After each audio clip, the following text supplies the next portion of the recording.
Bonjour à toutes et à tous, c'est 101%. Aujourd'hui, dans les plateaux qui vont venir, je vais vous parler de mes hontes de mon enfance ou de mon adolescence, parce que j'ai envie d'avoir la loose à la télé. Mais on commence avec le sommaire, parce qu'il n'y a pas que ma honte dans ce 101%, il y a aussi une critique de jeux vidéo, Dinosaur King, il y a la Minute du Geek sur l'éternel champion Tokyo Café, puisqu'on est mercredi. Mais on commence avec les news. Librement adapté de l'œuvre d'Enki Bilal, Nicopole, la foire aux immortels est un jeu d'aventure sur PC, sorti il y a quelques jours. Développé par Whitebirds, une boîte fondée entre autres par Benoît Sokal, un autre auteur de BD réputé, le jeu met en scène le fils de Nicopole. Si l'histoire nous est donc contée sous un autre angle, l'ambiance et le scénario de la bande dessinée originelle demeurent bien présents. On se retrouve donc à Paris en 2023, au cœur d'une ville gouvernée par un dirigeant fasciste du nom de Jean-Ferdinand Choublanc et divisée en deux arrondissements. Le premier est destiné aux populations aisées, alors que le second est réservé aux classes dites inférieures. Si le premier tome de Nicopole, La foire aux immortels, avait déjà connu l'honneur d'être adapté en film, c'est la première fois que l'œuvre de Bilal se retrouve retranscrite dans un jeu vidéo. Mais pour parler de ce dernier, quoi de mieux que de s'adresser au principal intéressé ? Nous avons donc rencontré Enki Bilal, l'occasion pour l'auteur de revenir sur la genèse du projet, sur les choix pris lors de l'adaptation, mais également sur l'œuvre Nicopole dans sa globalité. La genèse du projet, elle est très simple. Elle ne pouvait pas venir de moi, cette genèse. Donc je ne suis pas à l'origine de l'aventure. C'est parce que pour la bonne raison, simple raison que je ne suis pas du tout un joueur. Je ne connais strictement rien aux jeux vidéo. Donc c'est Whitebird qui m'a contacté, Michel Bam. J'avais l'aval, quand même, la caution de Benoît Sokal, qui est quand même un auteur de jeu, un vrai auteur de jeu, un artiste qui a passé de l'autre côté, en tout cas, qui a quitté la bande dessinée un temps pour se consacrer à ça. Donc c'est l'aspect nouveau, l'aspect inédit qui m'a intéressé. Donc j'ai mis simplement un certain nombre de garde-fous au départ, notamment sur le contexte du scénario, sur aussi cette volonté que graphiquement on ne soit pas dans la copie, parce que la copie graphiquement ça aurait constitué forcément quelque chose de voué à l'échec, parce que par expérience je sais que la 3D est très, très difficile à gérer et que si j'étais venu avec des envies graphiques très très précises, on y serait encore. Donc la meilleure des solutions, c'était de laisser l'équipe prendre en main et fantasmer sur l'univers graphique qui est proposé par des albums. Ce qui m'a plu aussi dans la proposition qui est venue de Whitebird, c'était l'idée d'attaquer le jeu par le regard du fils de Nicopole, que j'ai très peu utilisé moi dans les albums, qui apparaît dans les albums. Évidemment, il est très important dans les albums, mais il est là pour valoriser l'effet de double. Alors là, c'est plus un rapport, je dirais, presque naturel, normal, entre un père et un fils, sauf qu'ils ont le même âge tous les deux pour des raisons d'hibernation. Le fait que le fils soit le point de vue subjectif, on va dire, du jeu, fait qu'on est forcément dans des contrées différentes qui sont proches des albums, bien sûr, qui sont issus des albums, mais on est quand même dans des problématiques qui sont différentes. Donc ceux qui ne connaissent pas les bandes dessinées peuvent parfaitement jouer et être séduits par ce jeu. Peut-être davantage d'ailleurs que ceux qui connaissent parfaitement, qui sont toujours un peu conservateurs et qui n'aiment pas trop quand les adaptations, quand on triture la matière qui les a fait rêver. Bon, il y a eu les albums, il y a eu le film qui était c'était un peu un challenge, comme ça, une proposition, mais j'ai accepté, moi, précisément avec l'idée de déconstruire le film. Donc pour moi, Immortel n'est pas du tout un film sur Nicopole, c'est davantage un film sur Jill peut-être, et sur une Jill totalement différente, comme si elle avait été fantasmée par quelqu'un. Donc je pense qu'elle s'exonère quelque part de son appartenance aux albums. Donc le film en soi, il a une autonomie. Et là aussi, c'est une autonomie, donc c'est pas une déclinaison opportuniste. Someone was listening to us.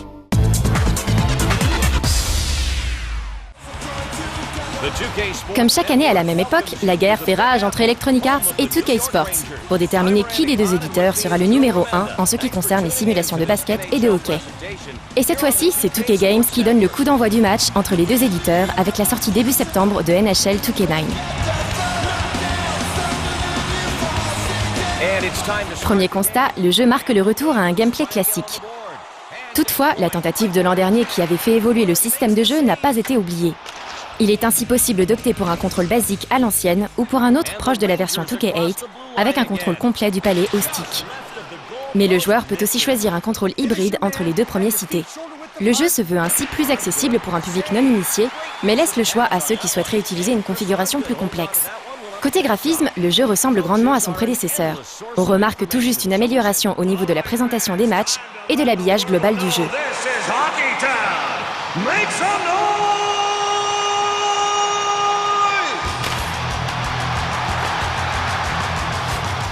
En ce qui concerne les modes de jeu offline, là aussi rien de bien neuf.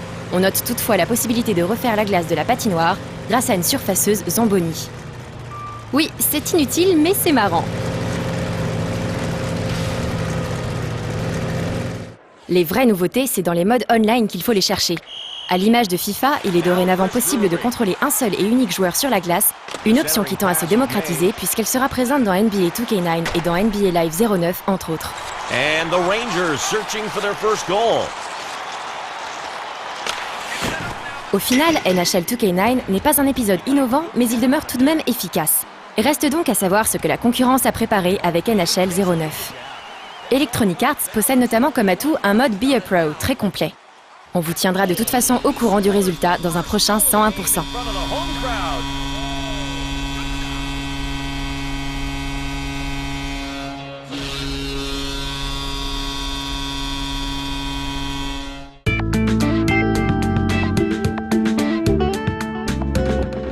Lorsque j'étais enfant, ma tante m'a offert des Santiago vertes.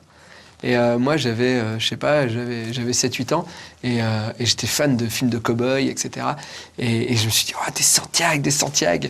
Et alors forcément, dès le lendemain à l'école, j'ai demandé à ma mère de me donner des Santiago. En plus, à l'époque, je mettais des jogging, donc j'avais dû mettre un jogging avec des Santiago vertes.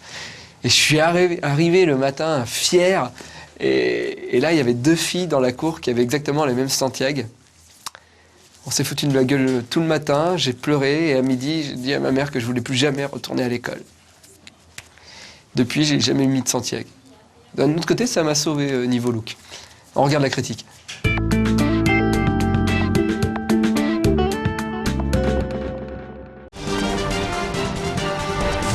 Il est des jeux au Japon dont on entend très peu parler chez nous, alors que sur l'archipel, il s'agit de phénomènes de société. On n'a bien sûr pas manqué le rouleau compresseur Pokémon et l'on commence à découvrir l'aura mystique de Dragon Quest.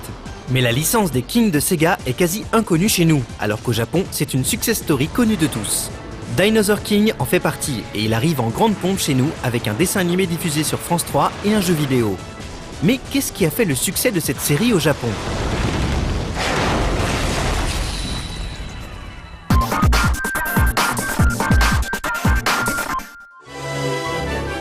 Comme pour beaucoup de hits, le concept de la série des Kings est tellement simple que l'on se demande pourquoi on n'y a pas pensé avant. Tout a débuté en arcade, avec un jeu ultra simple misant sur le Jankenpon, le pierre-feuille-ciseaux. Le premier jeu de la série était Mushiking en 2003. Le joueur y commandait des insectes, plus spécialement des coléoptères, dotés de différentes aptitudes. Chaque insecte était en fait une carte à code barre, il fallait donc acheter, collectionner et échanger ces cartes pour devenir le roi des insectes, le Mushiking. C'était un succès, et autour du jeu on avait des émissions télé, des events, et c'est même un employé de Sega qui tenait le rôle du professeur insecte, enseignant aux chérubins tout ce qu'il faut savoir sur les bestioles. Car dans le jeu, toutes les descriptions des insectes étaient vraies, et cela en faisait une encyclopédie sur le sujet, une bonne façon d'apprendre tout en jouant. Le succès a été tel qu'encore maintenant on trouve bon nombre de ces bornes au Japon. Mais Sega n'allait pas s'arrêter en si bon chemin. Mushiking étant surtout réservé aux petits garçons, il fallait aussi satisfaire les demandes des petites filles. C'est ainsi qu'a été créé Love and Berry, un jeu où chaque fille doit devenir la plus belle des princesses, toujours sur le même concept. Le succès fut lui aussi immédiat, et bientôt ce type de jeu de cartes se vit décliné avec des licences populaires, telles que Dragon Ball ou encore Naruto. Des versions occidentales sont sorties en arcade, et on compte en France quelques rares bornes de Mushiking ou Dragon Ball, mais trop rares, souvent trop chères, voire mal présentées pour ce type de jeu. C'est aujourd'hui avec les versions DS que Sega tente d'imposer sa licence japonaise la plus fructueuse. Et quoi de mieux que les dinosaures pour conquérir le public occidental ? Voici donc Dinosaur King, un jeu ludo-éducatif, pour une fois plus ludo qu'éducatif.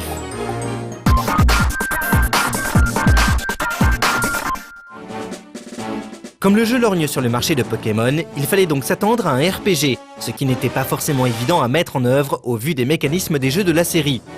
C'est donc avec quelques concessions qu'a dû être développé Dinosaur King, qui, rappelons-le, est destiné aux plus jeunes. Le jeu se déroule en vue de plongée classique, comme c'est la tradition dans ce genre de production. Les combats se lancent en aléatoire sur la carte et pour le coup, ils sont simplifiés à leur paroxysme. Chaque dinosaure a à sa disposition 3 attaques, pierre, ciseaux et feuilles. L'une d'entre elles est une spéciale qui infligera plus de dégâts que les autres. Elle est symbolisée par une corolle autour de l'icône, et le combat se déroule ainsi au Jankenpon.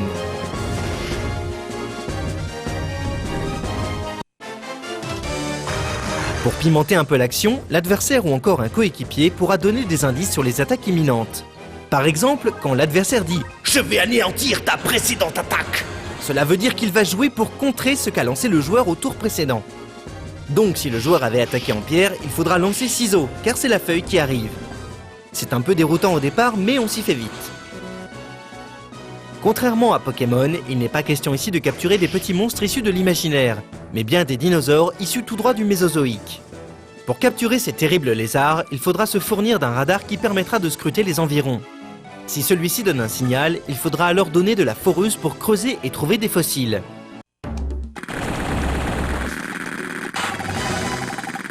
Une fois un fossile en poche, il faut retourner au Dino Center pour le ressusciter. Cette résurrection n'est pas automatique. Une fois le précieux fossile confié à la charmante hôtesse, il faudra faire passer son stylet sur les ossements de l'animal pour libérer son squelette. Attention, la pioche est très fragile et si elle casse avant l'exhumation, le dinosaure sera perdu à jamais. En cas de réussite, il y recouvrera la vie et pourra potentiellement rejoindre l'équipe du joueur. Bien sûr, tous les dinos sont les mêmes que dans les guides paléontologiques. On pourra retrouver l'Irritator, l'Eniosaurus, le Neovenator, l'Uranosaure, le Dilophosaurus, le Dacenturus ou encore l'Ichthyosaure. Ah non, celui-là il n'y est pas. On a ici accès à une encyclopédie presque complète sur ces monstres des temps immémoriaux. Car ça aurait pu s'arrêter là. Mais à la manière du Pokédex, on peut découvrir plein de choses sur ces animaux disparus. Ils sont classés par époque, famille et tutti quanti. Le pied pour les otaku des dinos.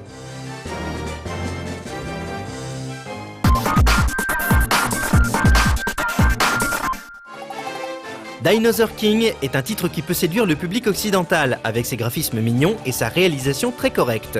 On ne peut rien reprocher à son approche intelligente de ce que devrait vraiment être un titre ludo-éducatif. La plupart du temps, ce genre de produit n'est pas vraiment attractif et les retombées en sont limitées. Mais ici, on s'amuse vraiment à découvrir les dinosaures et leurs mystères. Cependant, Dinosaur King s'adresse vraiment aux néophytes du jeu vidéo, tant le gameplay est simple, vraiment trop simple. On sait tous jouer à pierre-feuille-ciseaux, alors avec des indices, c'est de la triche, et sans indices, c'est du bol. Et c'est souvent frustrant de perdre par manque de bol. Le hasard ne laisse pas de place à la stratégie, ce qui face à Pokémon est une faiblesse indéniable. Et cela même si Dinosaur King apporte une caution intellectuelle que ne pourront jamais obtenir les monstres de poche. Précisons que les vrais fans de dinosaures se sentiront frustrés par tous les spécimens qui manquent à l'appel. Dinosaur King est plutôt le genre de jeu que l'on s'amuse à jouer pour débloquer son petit frère.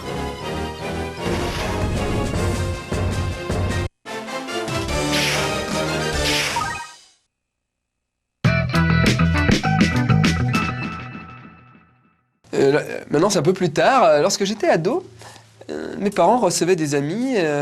Donc, c'était un repas du dimanche un peu officiel. Il y avait plein de gens autour de la table, tout ça. Et forcément, quand on est ado, on essaye de se rendre un peu intéressant. On ne remarque pas que quand on est ado, vu que c'est ce que je fais tout le temps. En tout cas, j'essayais d'attirer l'attention, mais je ne savais pas comment faire rire les convives, puisque je ne les connaissais pas.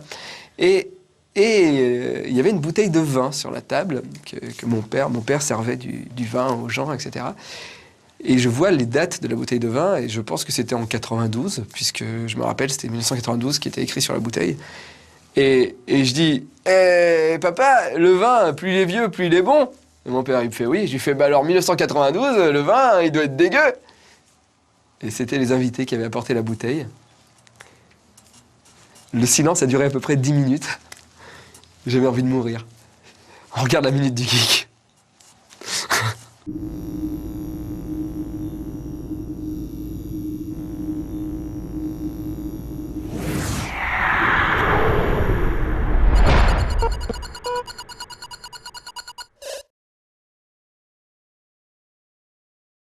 C'est quoi? Quoi? Bah, le perso là, je le trouve trop classe. L'albinos? Bah, il était déjà dans le jeu que tu jouais hier et c'était pas le même jeu. Bah, non, oui, non, c'est pas les mêmes. C'est vrai qu'ils se ressemblent. En fait, ils sont tous les deux classe. S'il n'a jamais eu l'aura du Seigneur des Anneaux ou de Narnia, le cycle d'Elric, de l'auteur britannique Michael Moorcock, fait partie des classiques de la littérature de fantasy. Si l'histoire en elle-même n'a pas franchement marqué les esprits, le personnage d'Elric a quant à lui laissé une empreinte indélébile, devenant même un archétype récurrent. Dans les histoires de Moorcock, très inspirées de la saga scandinave de Curvélo, Elric est le dernier empereur de Melniboné, une nation décadente et relativement malfaisante. Pour affronter son cousin qui veut voler son trône, il fait un pacte avec le démon Ariok et reçoit en échange l'épée Stormbringer, qui boit les âmes et possède sa conscience propre. Je vous passe les détails, mais en gros, Elric, qui malgré ses antécédents familiaux est dans l'ensemble un type sympa, va en voir des vertes et des pas mûres. Pensez à vos mangas, animés ou jeux vidéo préférés. Maintenant réfléchissez à un personnage à la peau blanche comme neige, grand et svelte, vaguement elfique, mystérieux, taciturne, souvent tout de noir vêtu, avec parfois les cheveux blancs, encore que ce dernier point ne soit pas obligatoire. Vous voyez de quel genre de personnage je veux parler? Celui qui très souvent a la classe. Eh bien voilà, c'est un clone d'Elric. Si en plus son épée boit les âmes de ses ennemis, c'est le jackpot. Quelques exemples de clones d'Elric, Alucard dans Castlevania Symphony of the Night, où il peut même trouver une épée nommée Stormbringer, Kain dans Legacy of Kain avec une épée buveuse d'âme, Soul River. La fin du jeu Soul River 2 d'ailleurs est un copier-coller de la fin d'Elric. Ashram dans les Chroniques de Lodos qui a une épée buveuse d'âme, Soul Crusher. Arthas dans Warcraft 3 qui a une épée Frostmourne. Sans oublier que même l'épée toute seule a fait des caméos dans les jeux vidéo. Par exemple, on peut dire que Soul Edge dans la série des jeux de baston Soul Calibur n'est qu'un clone de Stormbringer.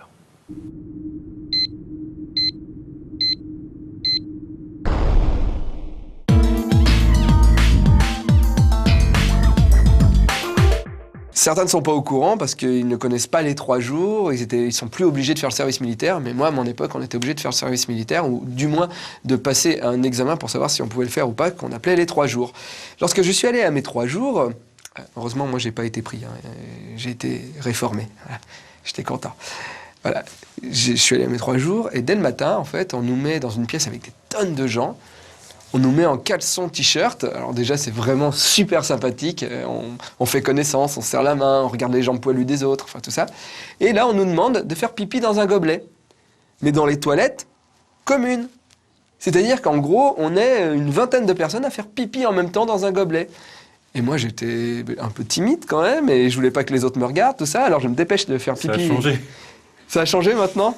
Tu montes ta bite à la télé. Ah oui, maintenant je monte ma bite. Mais bon, à l'époque, j'étais timide, voilà, et je fais vite pipi, et je me dis, les gens vont me voir, tout ça. Et donc, j'oublie de secouer la goutte, hein. Ça parle aux garçons, mais pas aux autres. Et donc, j'enlève le gobelet, je remets mon caleçon, et là, j'ai une auréole d'urine qui se forme sur mon caleçon. Et vu qu'ils avaient mis les affaires dans une autre pièce, j'étais obligé de rester 3 heures avec mon auréole sur mon caleçon. J'ai très mal vécu. Bon, j'étais très content d'être réformé, mais c'était très dur. Suzuka, cette histoire n'était pas du tout en rapport avec toi. On regarde Tokyo Café.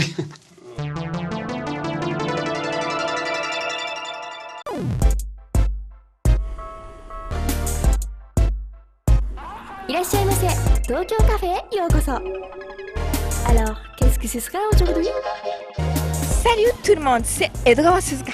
今日の私は海賊商品があるかどうかチェックしたいと思います。鈴鹿麺ロンケ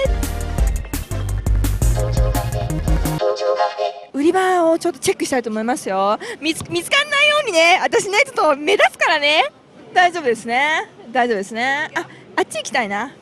まあね、こう最近フィギュアとかも売られてますけれども、まあ大体こういうのはね動画を撮ってるんですよ。何がやばいかっていうのをこの間スクエア・エニックスの人と喋ってて、まあ立体物って結構ね作るの難しいんですって。その人形とかそういうアクセサリーとかはコピー物を作るのが難しい。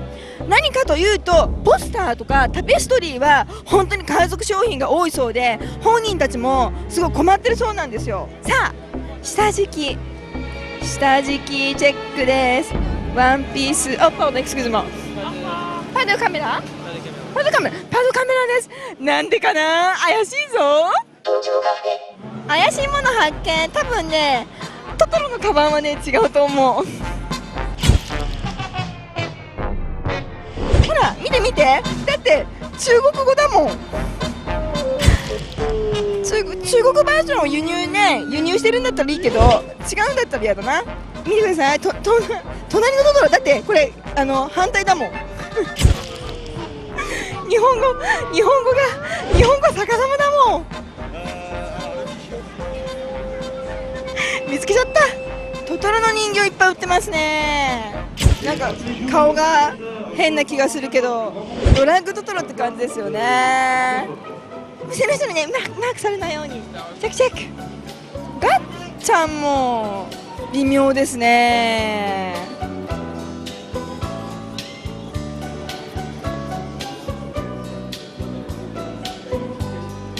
ね、J ミュージックもいろいろいっぱい出ていますが、DVD 10ユーロってちょっとありえないですよね。だってラルカンシエル10ユーロ、またね、はい、山根みちるさんのキャッスルバニアが売ってますね。これ2枚組ですね。これ2枚組か、悪魔城ですね。でもちろん売ってる先はコナミじゃない。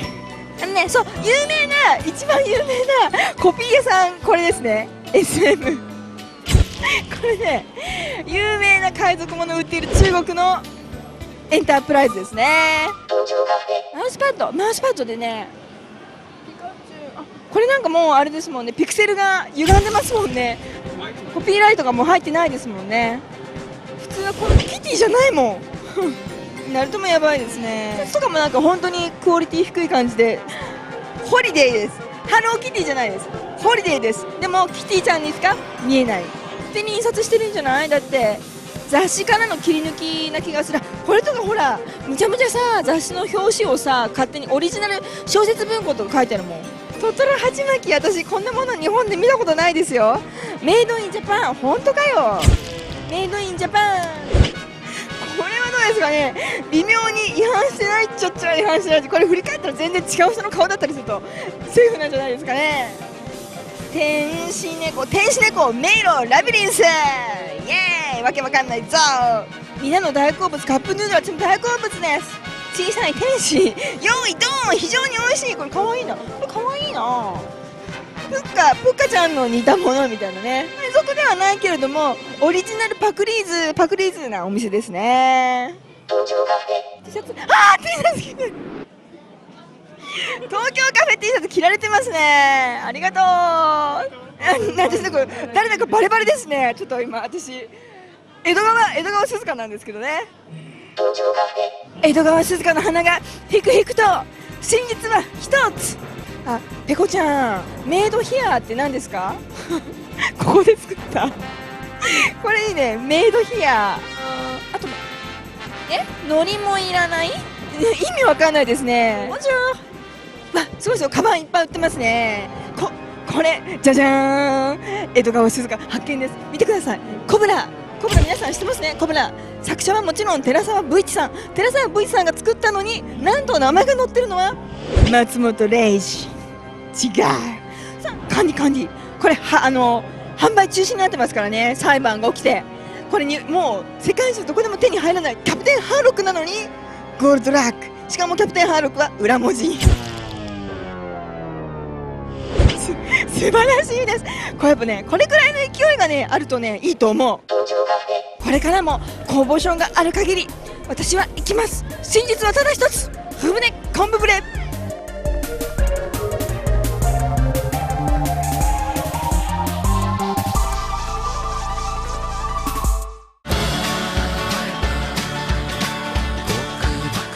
Voilà, en gros, mes grands moments de honte, j'en ai d'autres, mais je les garde pour moi.